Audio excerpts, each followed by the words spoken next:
David was a security guard, and this was his first graveyard shift at a haunted, abandoned boarding school. David's heart was pounding in his chest as he made his way back to the office after his first patrol of the night. The strange occurrences he had witnessed at this abandoned boarding school had left him feeling unsettled and on edge. The next day, David submitted a request to his boss for a new location. The footsteps and muttering he had heard behind him when he was patrolling alone at the school.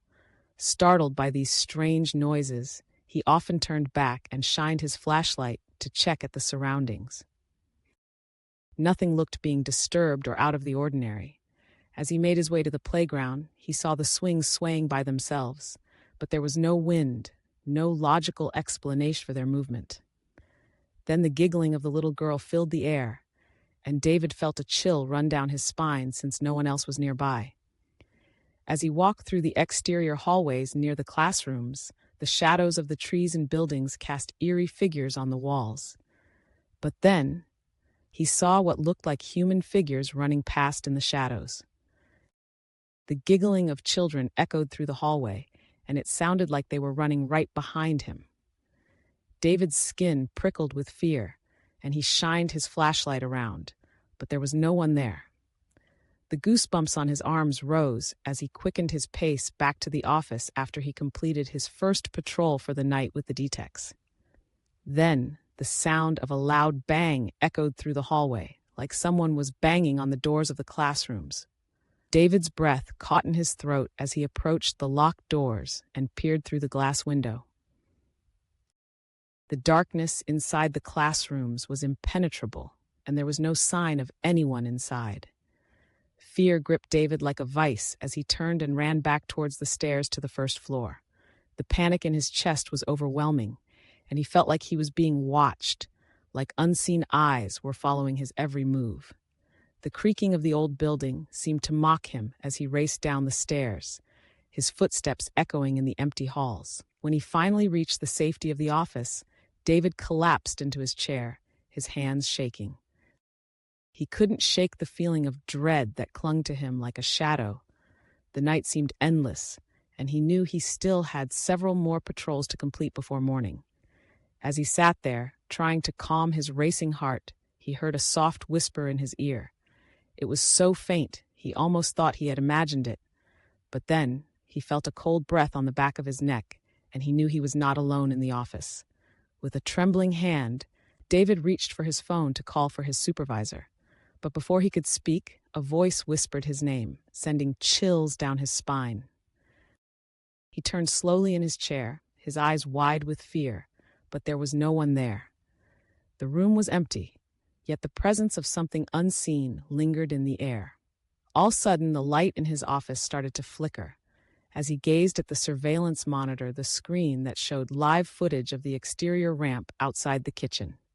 He saw a radiant orb appeared and started floating around before it got still. Then slowly, this orb morphed into an undulating pillar shape, which uncannily resembled a human figure dancing in place. His breath coming in ragged gasps and his heart racing, David was beyond terrified at this point. He started calling his supervisor relentlessly with no avail. His supervisor only came at the beginning of David's shift to give him a tour of the school and debrief him on what he needed to do on each patrol. The training session didn't take long, and he left soon after. Strangely, nothing paranormal had transpired at the time. Now confined to this haunted school alone, all the paranormal activities had started to unfold. Sitting still on the chair, as in a catatonic state, gripped by fear and succumbed to the feelings of hopelessness, David started zoning out and seeing flashes of black dots in his vision. When he came to his senses half-hour later, he decided to watch some Deliverance Scriptures videos on YouTube.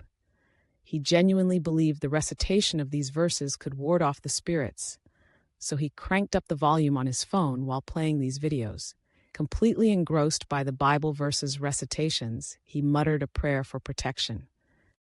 A minute or two into the video, David noticed the video he was watching had been switched into one of the early 1900s Looney Tunes cartoons. This was odd since he didn't press any buttons on the phone. Without further ado, David put on another Bible verses recitation video.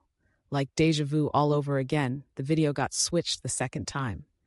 Another soft whisper in his ear calling out his name he heard. Then the light in the office flickered once again. Overwhelmed by dread, David started to panic. He looked up at the surveillance monitor. On multiple screens, a thick mist could be seen rising as the temperature declined drastically in the cold winter night. Eventually, all screens became hazy, obscured by thick layers of mist. Peering out of the window, David saw the parking lot and playground were shrouded in thick fog. Another faint whisper, "David, come play with us," he heard.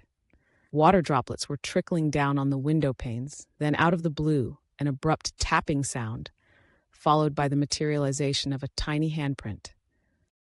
A visible tiny handprint had appeared on the window pane, followed by the appearance of more tiny handprints. Shaking with fear, David felt helpless in this situation. He squeezed his eyes shut as he started muttering his supplications. As the first light of dawn began to creep through the windows, David knew he had survived the night. But he also knew that he would never be the same again. The ghosts of the abandoned boarding school had left their mark on him, a mark that would never fade.